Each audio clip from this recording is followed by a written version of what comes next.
छत्रपती शिवाजी महाराजांनी भारतीय किनारपट्टीच्या संरक्षणासाठी जे आरमार म्हणजे नौदल उभारलं त्यात असंख्य प्रकार आहेत. अगदी त्यामध्ये ऐतिहासिक कागदपत्रानुसार 30 ते 40 प्रकार आपल्याला कागदपत्रात नावानुसार सापडतात. पण ठराविक जहाजांची माहिती, त्याची वर्णनं, त्याची चित्र जी काही ठराविक उपलब्ध आहेत त्यानुसार आपण त्यांच्या काही प्रतिकृती बनवल्या आहेत.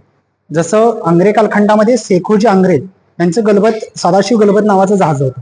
हे गलबत ते असायचं कसं, दिसायचं कसं, त्या जहाजावरून आणि परकीय साधना आणि मराठ्यांच्या रेकॉर्डवरून आपण गलबत या प्रकारचं जहाजाचं मॉडेल इथं ठेवलं आहे.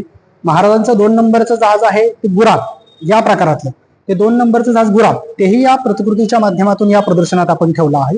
महाराजांच्या नंतरच्या कालखंडामध्ये आंग्रे कालखंडामध्ये जहाज थोडी विस्तारली, मोठी झाली होती. मग त्यातला असलेला प्रकार, मोठा प्रकार आहे तो पाल या नावाचा. तर पाल या प्रकारची जहाजाची एक प्रतिकृती या प्रदर्शनाच्या माध्यमातून आपण इथं ठेवली आहे. म्हणजे महाराजांच्या जहाजांचे असंख्य प्रकार आहेत, पण जेवढी कागदपत्रांची उपलब्धता आहे, जेवढी चित्र उपलब्ध आहेत आणि ज्या जहाजांविषयी विश्वासार्ह माहिती आपल्याकडे उपलब्ध आहे त्या जहाजांच्या डिझाईनच्या प्रतिकृती आपण बनवून या प्रदर्शनाच्या माध्यमातून इथे ठेवलेल्या आहेत. आता उदाहरणार्थ महाराजांनी आरमार उभारले तर महाराजांच्या समोरचा शत्रू कोण आहे, तर महाराजांच्या समोरचा शत्रू आहे तो पोर्तुगीज, नंतरच्या कालखंडामध्ये ब्रिटिश. हे समुद्रामध्ये वर्चस्व गाजवणारे दर्यावरती लोक आहेत, तर त्यांच्या विरुद्ध सुद्धा लढा महाराजांनी उभा केला होता. मग मराठ्यांची जहाजं जर अशी आहेत तर ब्रिटिशांची जहाजं नक्की कशी होती, पोर्तुगीजांच्या जहाजांची डिझाईन नेमकी किती होती, त्यामध्ये किती लोक होते, त्याच्याविषयी अजून काही माहिती मिळते का, याविषयी लोकांना माहिती मिळावी यासाठी आपण पोर्तुगीजांच्या जहाजांचं एक डिझाईन इथं ठेवलं आहे. त्याचबरोबर ब्रिटिशांचं एक जहाजांचं डिझाईन या प्रतिकृतीच्या माध्यमातून या प्रदर्शनात आपण इथं ठेवलं आहे. आता चालूच्या घडीला भारतीय नौदलाच्या ताफ्यामध्ये आज असंख्य जहाज आहेत, वेगवेगळे प्रकार त्यामध्ये मोडतात. त्यातले प्रमुख 2 प्रकारातल्या जहाजांच्या प्रतिकृती आपण इथं ठेवल्यात. पहिला प्रकार आहे विध्वंसक, ज्याला डिस्कॉयर असं म्हटलं जातं.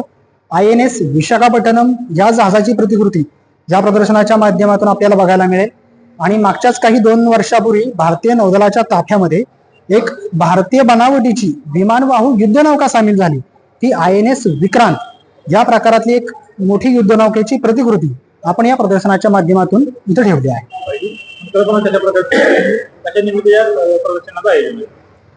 संकल्पना अशी आहे की दर्यापती शिवराय हा मोठा कन्सेप्ट आहे, शिवाजी महाराजांचं दर्यावरचं वर्चस्व.